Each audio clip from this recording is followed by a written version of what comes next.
The locals call the Gully of the dead. They say that when you die, your spirit, or your soul, is taken out of your body and put into the gully for safekeeping.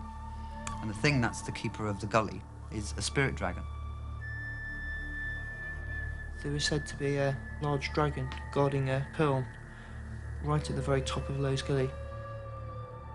Sometime during the last century, there was a Chinese expedition that attempted to steal this pearl from the dragon.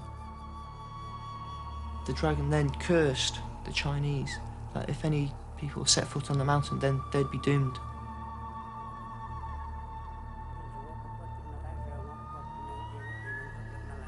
There's a mystique about a lot of places all over the world. The Bermuda Triangle, the Yeti. There's all these mystical things. Unless you've experienced the gully and felt it, then it's very difficult to explain to anybody. I believe there's something in there. We've always wanted to return to thank the villagers and to find our video of the expedition that we had to dump in the gully. Last time the gully nearly killed us.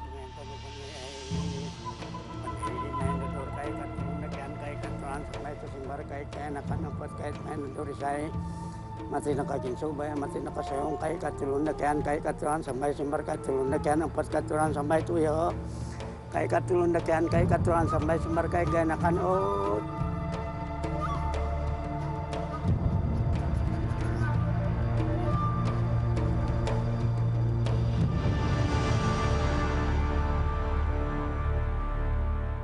In February 1994, a British Army expedition comprising 2 officers, 5 NCOs and 3 Hong Kong Chinese soldiers set out to become the first to climb Mount Kinabalu, then enter and conquer Lowe's Gully. But the expedition made world headlines when it ended in disaster, and all 10 men were lucky to escape alive from the place of the dead.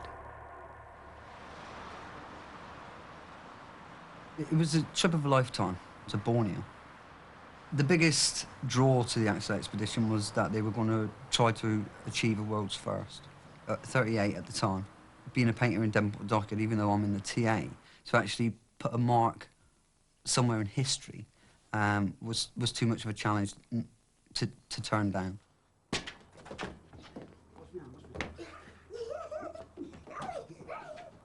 fight that we had with the gully, as I saw it, and with whatever was in there, to get out was an epic in itself.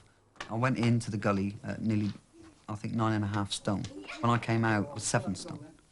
He looked terrible. He really did look terrible. It was something like from a concentration camp.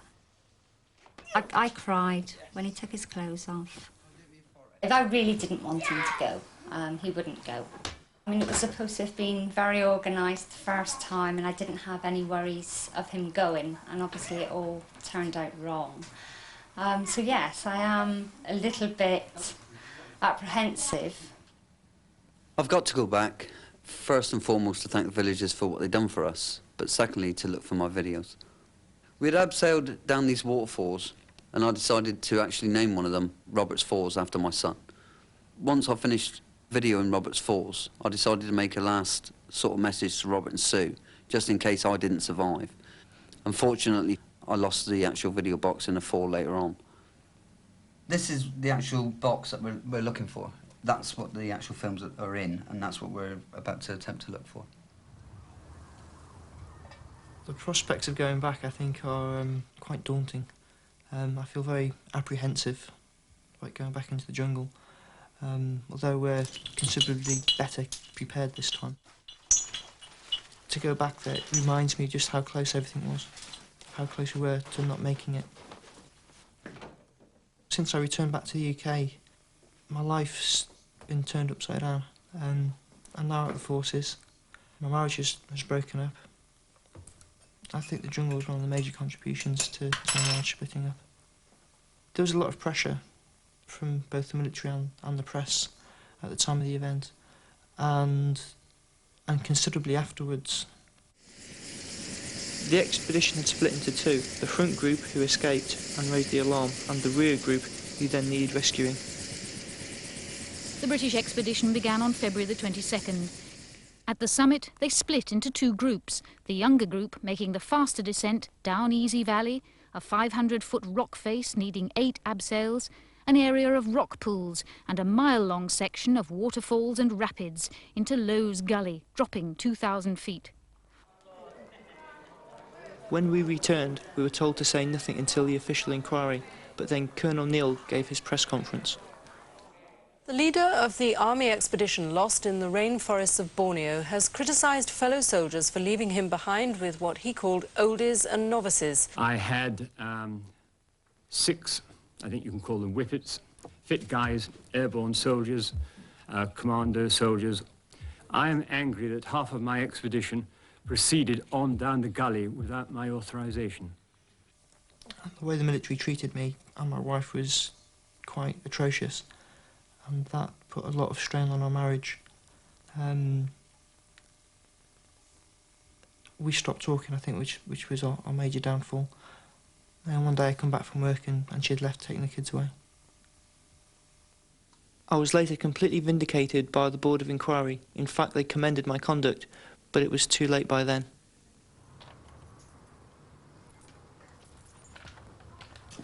To return now would be, in a way, exercising the ghost.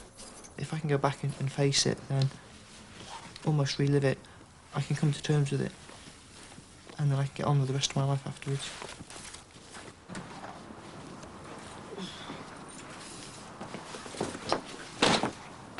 Goodbye. See you in about 3 weeks. Yeah? Have a nice time. Oh. We're going in there a little bit wiser and with a bit more respect. And by going in with a bit more respect and being a bit more courteous to the gully and to the mountain, then I feel that we might retrieve our videos.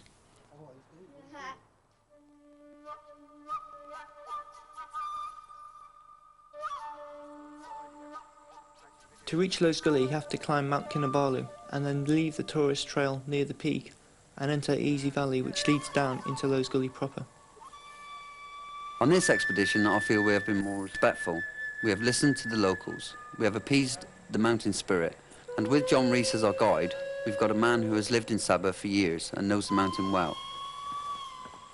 On the original expedition, things started to go wrong from day one, whilst we were still on the tourist path.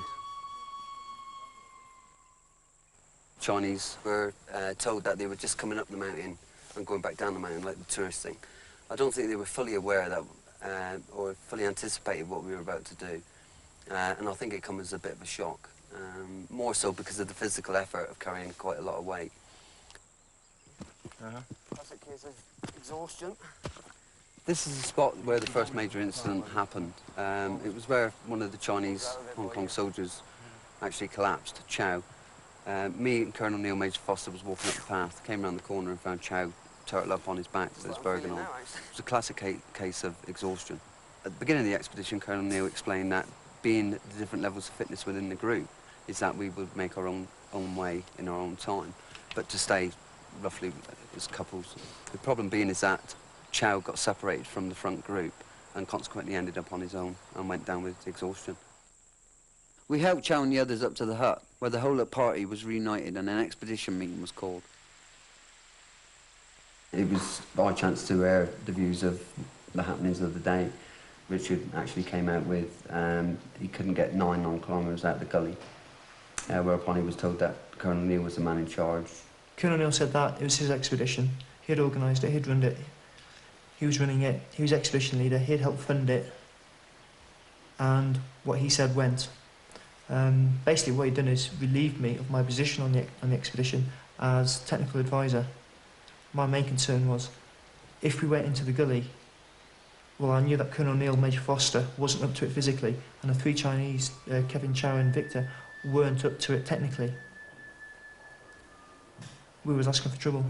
If we went in there, yeah, things were going to get bad. We should have stopped the expedition, but Colonel Neil had the gully set in his sights, and he was going to do it whether it killed him or not. I think that's when the expedition split, psychologically, if not physically.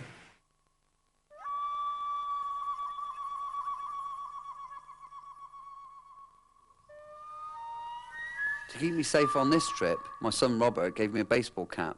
He said it was going to be my lucky charm. He's got it in his collection. He's got a bottom drawer of all these baseball caps. He dug this one out and let me have this one.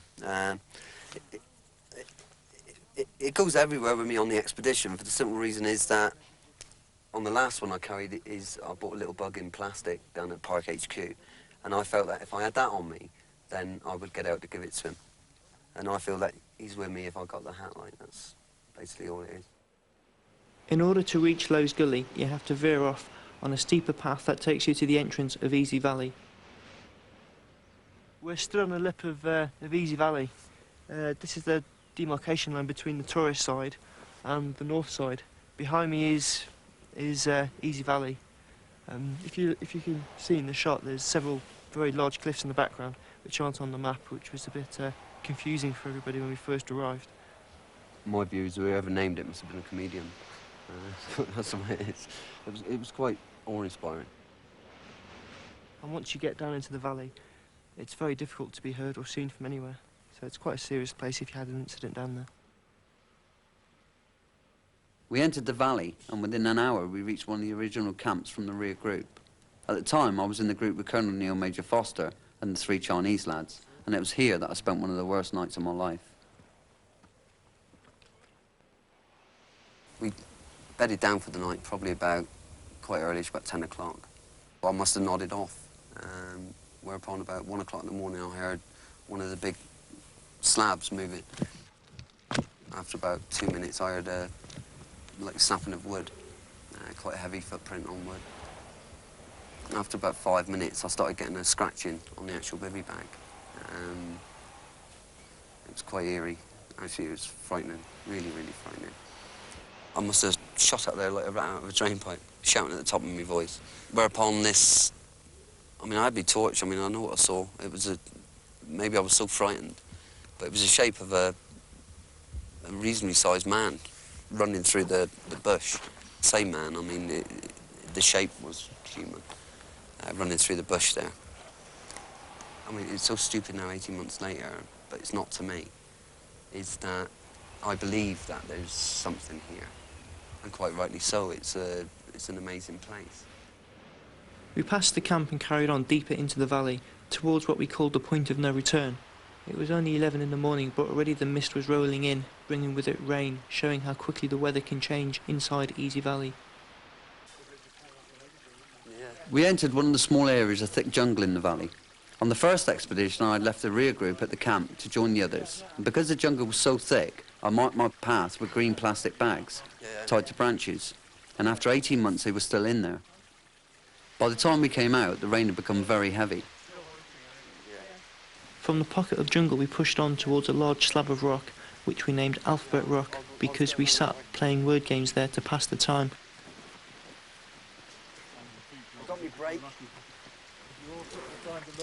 This area that we're on now is called Alphabet Rock. We waited here for 3 nights and 4 days, waiting for Colonel Neil to catch us up from over the cold Easy Valley. It was planned to take half a day. In reality, it took him almost 5 days. We got through almost 4 days' worth of food. That was almost half our food. We were very anxious. I pushed forwards down onto Lone Tree and set up a couple of abseils. It was at that point that I realised that the information that we'd been given was very inaccurate. What was supposed to be a 2-pitch abseil turned out to be almost 2,000 feet. And we didn't have enough ropes to secure that area in case of emergency to get back out again. So once we'd gone down there, that would be it. We'd have to do it or die. Yeah, we're now at Alphabet Rock. As you can see from the waterfall behind me, or the water behind me, the weather changes very rapidly. It was only about an hour ago that we actually were in sunblock. It started to rain, we stuck some tents up, and this is what you get. It's worrying. She's just letting us see what she can be like, really. You do get flash floods here. It's just a bit frightening, that's all. Our only option was to sit and wait. Fortunately for us, the rain had stopped, and by morning the valley had drained. So we set off to Lone Tree, which marks the start of the massive drop into the abyss of Lowe's Gully.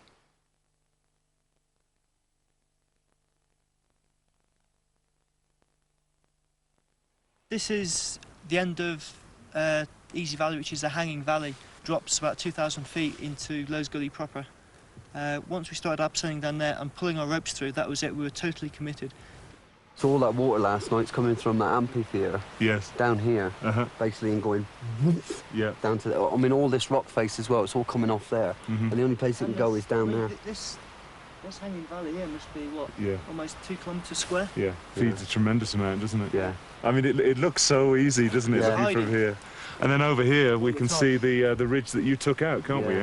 Yeah. You got up onto that one running east-west. Yeah. And then the one in the shadow under the cloud there takes you to Malenkap, eh? Yeah.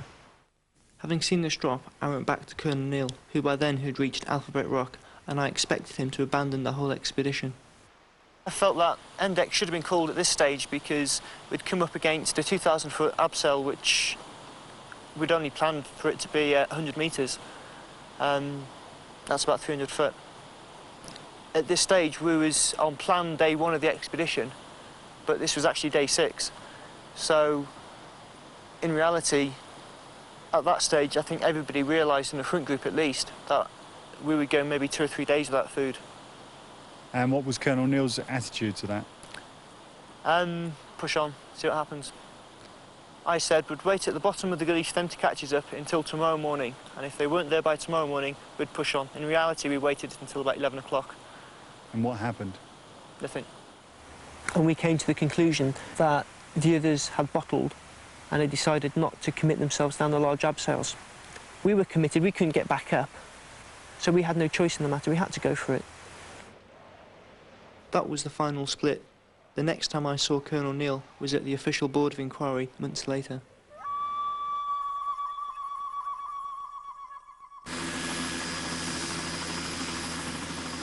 We've been picked up by chopper and should end up at the bottom of Lowe's Gully. We're going to set up a base camp.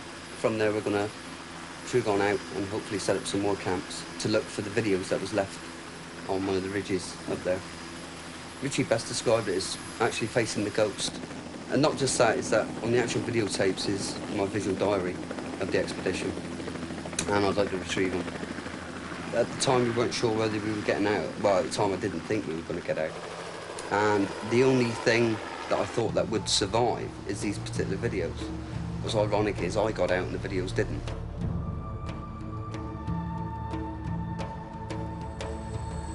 The place is just so awe-inspiring and so steep and dangerous and hostile that it's enough to spook anybody anyway, without thoughts of legends and resting places of dead souls and things.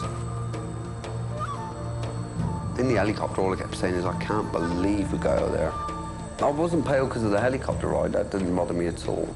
It was knowing that I was now going to spend 5 days in there and I know what the terrain was like. Don't matter how negative you are about it and how much you try to get it across, how difficult it is, you just will not get it across. And then when I saw it, after telling everybody how difficult it was, I couldn't believe it myself.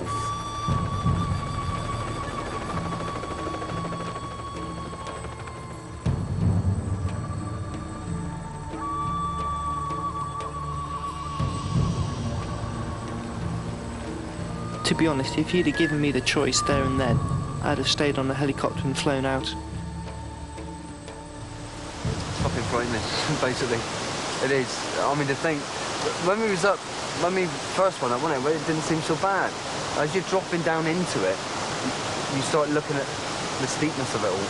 And to think that sides get steeper the lower you get. Steeper and steeper and steeper. And when you get down here, you think, shit, you know, no wonder it was so cold down here. And hardly any sunlight. I mean, to think we actually got down this stuff. I mean, Richard got the 5 of us out of stuff like that. I mean, it was beyond me. Summit of Kinabalu, which is over my left shoulder here, is down here at the bottom left-hand corner of the map. Malenkap is over in this direction, to our left. And we're on the Penataran River, just above the 4,500-foot contour, around about here on the map. We think that the videos are within about half to 1 kilometre upstream in this direction, and the waterfalls, Robert's Waterfall that Bob named, is down here where 2 rivers meet, about half or 1 kilometre downstream. Going upstream here, the first half kilometre is fairly easy. We can pass there. But once we turn right onto another river, it becomes almost vertical again. And this very loose vegetation just clinging to the bare rock. We're going to be talking about moving through very dense undergrowth, possibly following small rivers like this, and moving on almost vertical cliffs and rocks, depending, of course, on the exact location. I think it was good to get back in there and to see the terrain and become used to it. When I was back in England, I found it quite hard to look at green things, and just being out in the garden with grass and trees around me was quite hard. When I was in hospital, there was green and brown curtains on my bed, and every time they drew the curtains I had to look at the ceiling, which was white, otherwise I'd start panicking. And they're all moving downhill slowly. If you look down the river, you can see the vegetation on either side where the logs have been felled, and all the logs that have been felled are all facing downstream.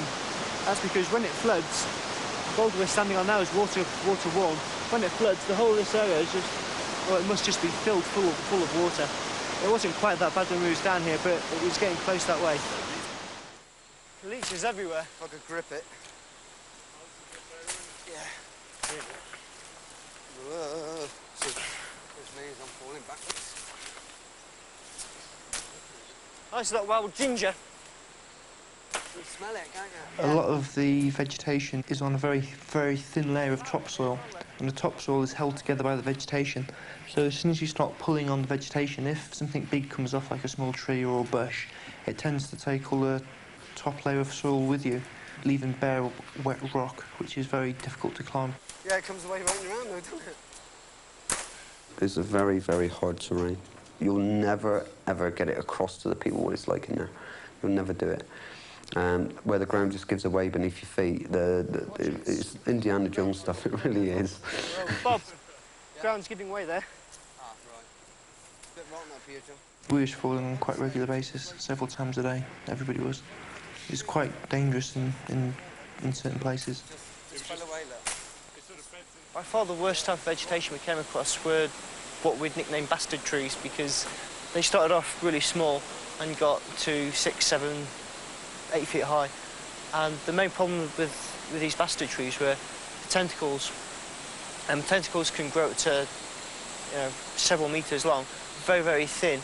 They would allow you to walk into the tree, but they wouldn't allow you to walk out. And once it got hold of you, you had to literally unclip it from your skin or your clothing and then put it down. Proverbial bastard tree.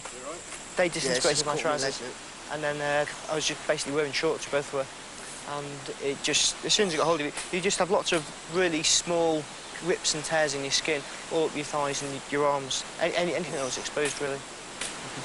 We was coming down off this ridge here, and Bob was hacking his way through this particularly thick bastard tree. And as he cut through the main stem, and as he went to step through, the ground had taken quite a steep slope. As he went to step through, he slipped, and all I can remember was seeing Bob fighting his way through this tree, and then the tree just seemed to eat him, and he was gone. So I was now going chest first down the slope, and I could see out in front of me, and I still had the prang in my right hand. The problem was that I had it tied around. No, I didn't have it tied around my hand. I had it actually in my hand. So, and as I saw the rock coming towards me, I put out my right hand, probably stupidly, but put it out with the momentum of me going down and the machete hitting rock.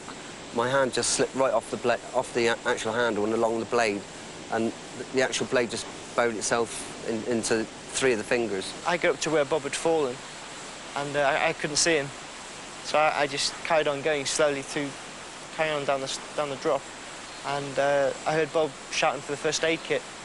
My hand was like on the floor, and I was on my back, and all I could see was my fingers. But the thing being is that the actual blade was embedded in my hand, and the blood was coming down the blade. So I sort of got up on my knees and well, I couldn't help but pick it up. It was embedded, and actually started peeling my fingers from the actual blade. You could see the bone through the cut, but my main priority was to get moving again. Just bandage it up so it would stop the bleeding, and then get moving. So I just bandaged his hand into this kind of position so he could still use the prang and still climb. At first, I thought if we could get out within 2 days, then at least it should be just infected, but it'd be all right. Come day 8, I thought at best I'll lose my fingers, at worst I'll lose my arm. There was no doubt about that. I mean, they were the size of, the actual fatness of the fingers was about that fat. They were black, stinking, pussy, and I actually had, my arm was starting to swell up, and my arm was going black. He immediately went into nervous shock, but there was a real chance that he went into true shock, which would have been, I would have had to leave him because he wouldn't have been able to carry on. The biggest thing was that as we were climbing, you'd come to sheer rock bands like that there, something that you can't see from the air or whatever, and that would push you in different directions all the time. Oh, so these. Wait a minute. Hey, watch it. It's a bit of a drop. Very frustrating because we could see where we wanted to go, but we couldn't get there. So we might be able to hack our way down to half an hour, 2 hours, 3 hours down to the river and find that we couldn't cross. So we'd have to hack our way back up and then try and traverse either up or down. It was just pot luck. Slide, dude. I'll just take out for the jungle with you. There you go. Yeah, go on. The video's probably about a kilometre up, not a kilometre high, but a kilometre in that direction. But as you can see, the terrain is... Yeah, probably a few thousand feet up from where we are now. A few thousand feet up, about a kilometre. It's very, very steep terrain. It's very dangerous. It would generally be about 4 o'clock, 4:30 that we actually start looking for a site. There's no dusk here, and it just suddenly drops within about 10, 15 minutes. So depending on where you are is where you sleep, basically. We'd initially start by trying to clear most of, like these lads are doing now, most of the foliage and the big rocks. What we do then is we probably get out the bivvy bags. Before we get in, we actually strip off to what we're actually going to sleep in and check each other over for leeches. We had quite a big problem with leeches, mostly walking through this kind of foliage. They just drop onto us and crawl up our boots. Some of them were quite large. I had one in my mouth when I was asleep. I was inside the bivvy bag and I thought I'd banged my mouth and my lip was swelling. It wasn't until I felt it moving that I put my fingers inside and pulled the leech out. It was in between my top teeth and my... I've actually got a couple, mate. Oh, yeah. And my lip. Right, OK. Bob's got a few leeches here. Yeah, excellent. Right, I'll just get those off for you, Bob. How did you deal with them? There's 2 ways, well, there's 7 ways you can get them off, but the best way we found was to just get the parang and just slice them off. Like that. This is quite a big leech. It's been feeding for about 20 minutes now. I think it's just about full. There's several ways you can get it off, but by far the best way is to use a bit of insect repellent and just place it on the top. It's very firm to touch, and it should let go. You can see it's starting to recoil back now, trying to get away from the repellent. What it does is it melts the main body and it disintegrates into 2 halves. Give my blood back. Ah, there he goes. You can see it there trying to escape. It was Leech City in that area. Come morning, it was a bloodbath. At the time, it seemed like they were draining the life out of us. They're fascinating creatures, leeches, aren't they? They just seem to hang around in the bush waiting for Lost Army expeditions or some mammals.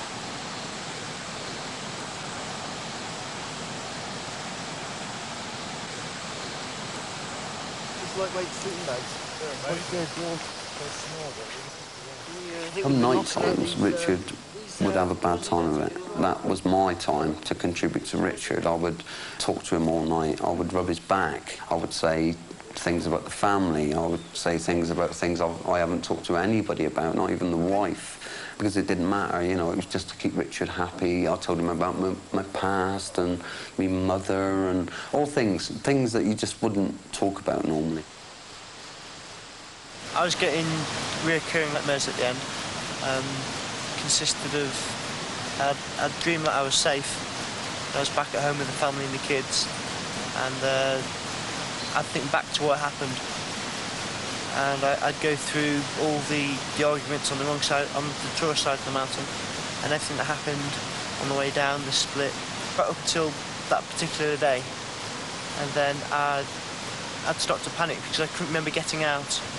And it was the fact that I couldn't make the connection between where I was in my dream, which was reality, and where I thought I was in reality, which was my dream. The day before we got out, I took about a 30-foot fall into some water, and because of the cold of the water, I wet myself. And for several weeks after that, I was having the reoccurring dream, and every time I'd get to the waterfall, I'd wet myself. It was quite scary. I was on sedatives for quite a while. On the original expedition, we had been on the ridges, then we'd hit a rock face, and inevitably we had to head back down towards the river to avoid the sheer gully walls. It's a bit steep here. Oh, God. Oh, yeah. Wow. Yeah, that's a long way down. It's a long way down, isn't it? My I goodness think me. you see the overhang there. One rope length can do it.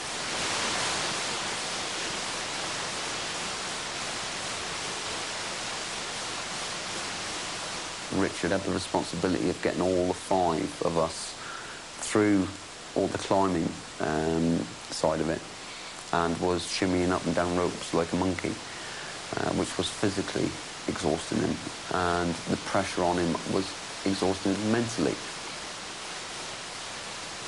Because I was the only competent mountaineer climber there, there was a lot of pressure on me to get the ropes sorted out and to get everybody down as safely and as quickly as possible.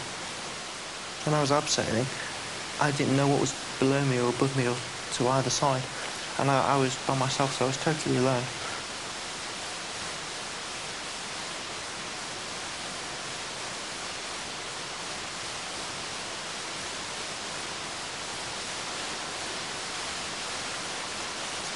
I felt very at my depth and very alone. It was during one of the abseils that Pete Shearer, one of the 5 of us in the front group, had had his accident. Pete came down, and as he jumped onto the dead tree, it gave way. I looked up and I could see him falling. His feet caught on some vines and he started somersaulting through the air. He landed on a ledge about 20 foot above me on his back. He bounced off that ledge and carried on somersaulting and literally landed about 5 foot away from me on a rock with the full weight of his rucksack, like that. I thought he was dead. And the first thought I had was, if we've got a casualty that can't walk, we're going to have to leave somebody behind with him. And if it was obvious that he was going to die, how would that person feel having been left behind with a casualty, and then the casualty die with no food? That, I wouldn't have liked to have been that person left behind, and I don't think anybody else would have relished that idea either. The first thing that entered into my mind was, well, do we just leave him to die or do we finish him off? Pete went through a lot, I think more so than most other people. I could see the way that he was deteriorating just a couple of days after that fall. I'm not sure whether I could have gotten out after going through what he went through. Pete Shearer followed Britton and Page to safety. On day 10, Bob and I split up from the others. They still had food, and we didn't want to force them to share it, so we recce'd forwards and somehow got split. But when we came out, Britton accused us of dumping them with the casualty.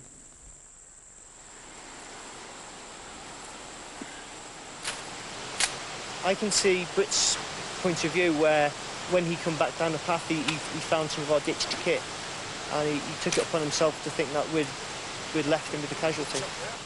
I think we was more likely to get out as a 5 than as a 2. It was very psychological, and both our morales took a massive down plummet as soon as we realised that we'd lost them. Looking at the steepness of the sides and the type of vegetation, and I'm amazed how I ever got out. What we actually fought our way out through, to me, seems impossible. We got to the stage at the end where we weren't quite sure what day it was, physically and mentally gone. By the time we got out to Mount Kinabalu, we was on our last legs. It was quite obvious to me that there was a lot to eat, but then on the other hand, it was quite obvious that a lot of it could very well be poisonous. We could go for it and probably get out without eating, or we could eat something and then risk being ill and not getting out because we tried to eat something. By the time we got out, I don't think I'd have been able to go another 12 hours. I mean, Richard even stated that he thinks I'd have gone within 12 hours. He'd have probably lasted another 36, maybe 48 hours, and that would have been it. On day 5 of this expedition, the rain came in, making the ground even more treacherous.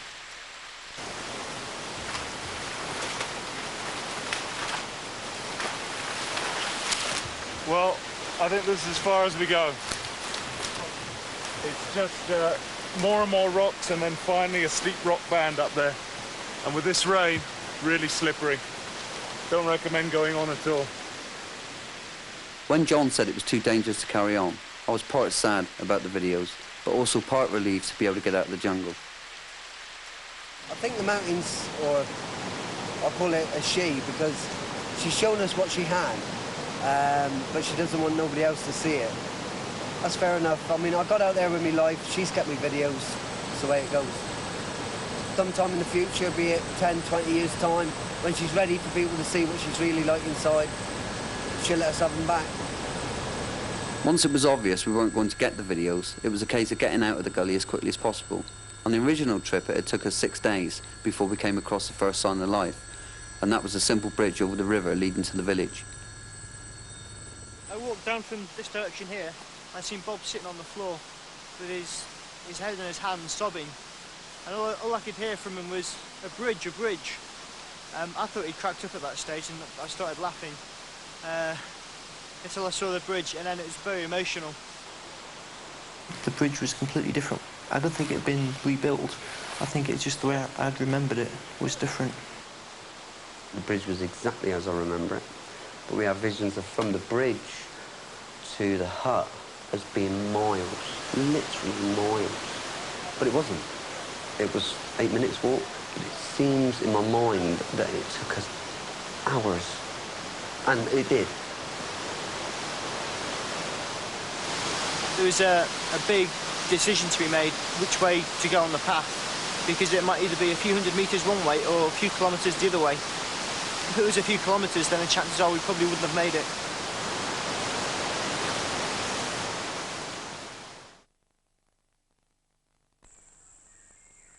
We started walking from the bottom of the gully, bottom of the valley down there. It took us approximately about 4.5 to 5 hours to get to the spot that I am in at the moment. On the way, we came across a hut just further down the hill, whereupon we went in and found a plastic bag with some fish heads in it. Me and Richie decided that we'd try and get some of the meat off the fish heads, whereupon we was quite violently ill.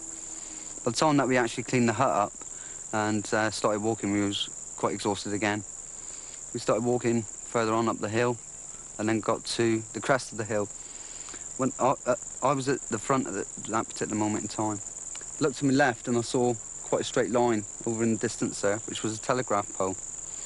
Whereupon Richard called up with me and said, "What are you looking at?" And I thought, "Oh, nothing," and just kept walking.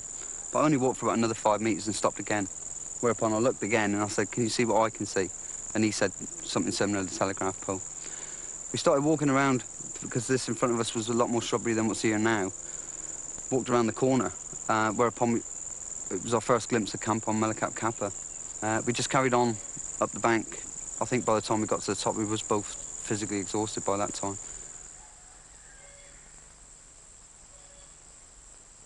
Saya masuk dapur. Saya masuk, kemudian saya cari kunci di sana. Kemudian saya nampak dia naik dari sana. When I got to this stile, I attempted to climb over it, but as I climbed over it, I think my foot caught on this pole and I ended up on my back on the floor here. I took off my rucksack on the floor, got back up onto my feet and walked along this path into the hut. I was confronted by this little girl that was about the same age as Claire, my daughter, called Jenna, and she just stared at me. I think I'd scared her quite a lot. I went straight into the kitchen and started eating rice out of the boiler that was still boiling. By the time I got here, I'd lost track of him.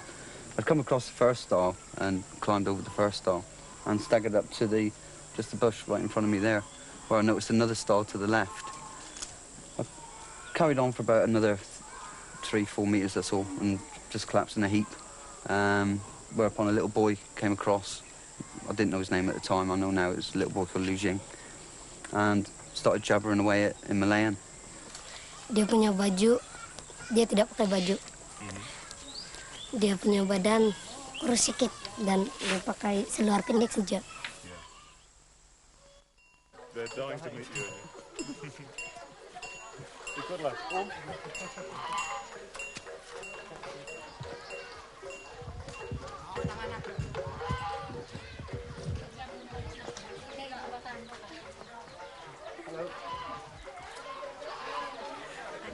you. Long time no see. I mean, the ladies were crying, and I found it very hard not to start crying myself in some of the respects. But the other ones, at the back of my mind, was act like a man, act properly. Bob did the clever thing and barged straight into the hut, and a few of the older men came up and started hugging me and crying, and I was sobbing a bit.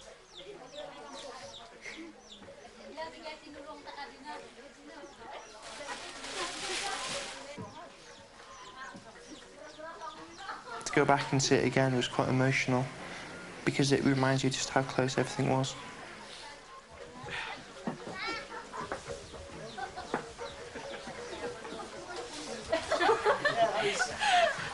The rice. It's eating the rice in my hands now. Tapi saya ambil nasi taruh sini, awak makan kan? And he made us sit at the table. And, excellent. Dia begini, kan? Yang di sini. She said she was inside this room changing, right? And she was coming out and all she could see was his big feet on the ground. She was telling me earlier, dia punya kaki besar. Yeah. Saya begini lah.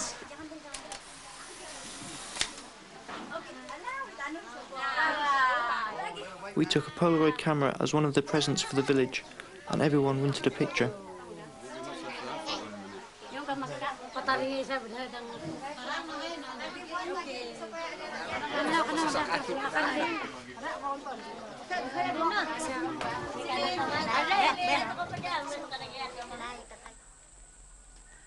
It's amazing to think how friendly and helpful the village were when we stumbled out, and it's no exaggeration to say they saved our lives. One of the elders came in and sat me down at this table. She saw I was in a very bad way, and all I wanted to do was eat, and they started piling food in front of me. A few minutes later, Bob came in, followed by 500,000 children, who all piled into the room, and we couldn't move.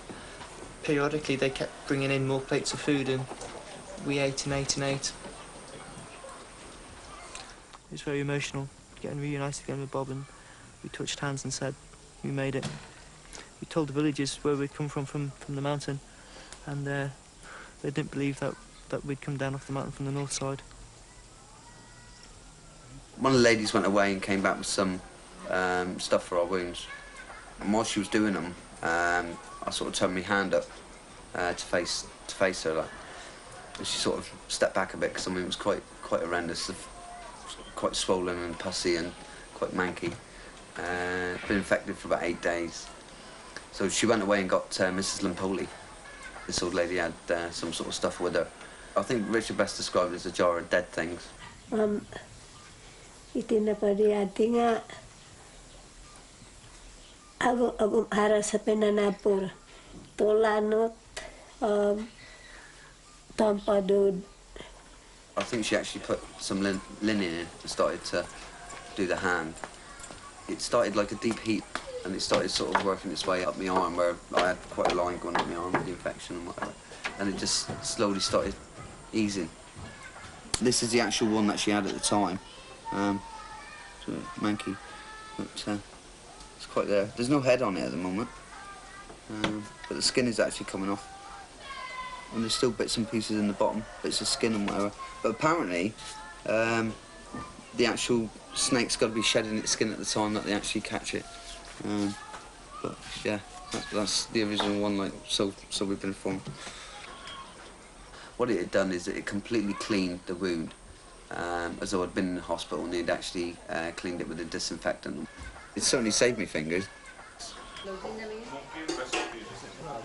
I think they pushed the boat out as far as they could and made us feel as welcome and did everything they could to have that big do for us.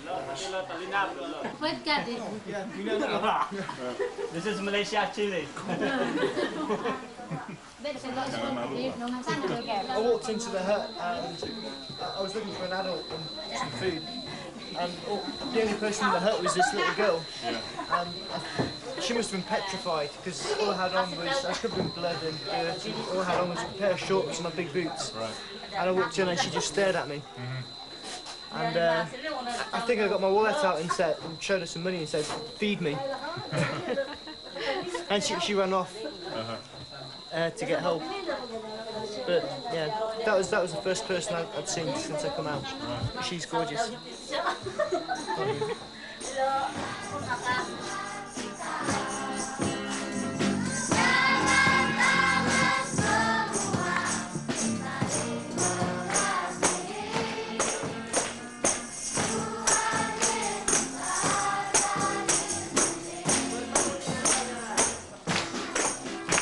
The first person that I saw holds a special part in both our hearts. And we want to present this to him to represent something from our hearts.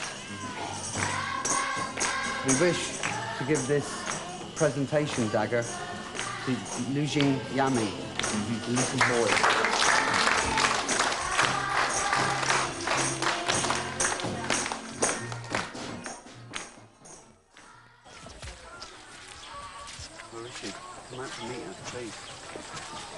I thought the hardest thing would have been going into the village. It wasn't. The hardest thing was trying to steel yourself for the situation of leaving.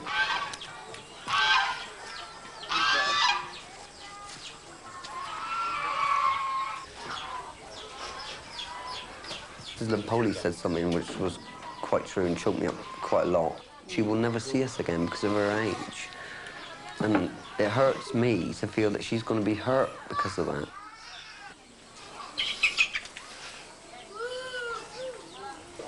Thank you. God bless you too. The village feels like my second home. It feels very much as if I belong there. Part of my heart will always be here. Sue and Robert and the family and mother and father-in-law, they got me anyway. But part of me will always be in Borneo because of what the village done for us. Right.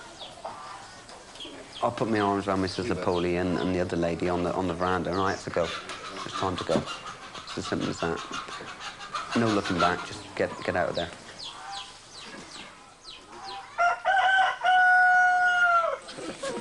Okay.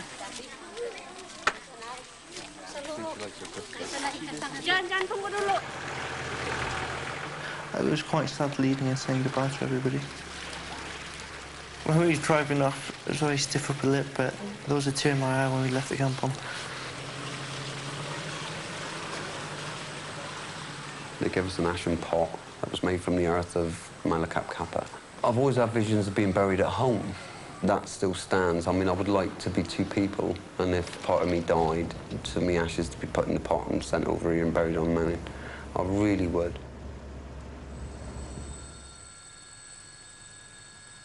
Before we left Borneo for good, I was desperate to get one last look at Roberts Falls, even if it was only from the air.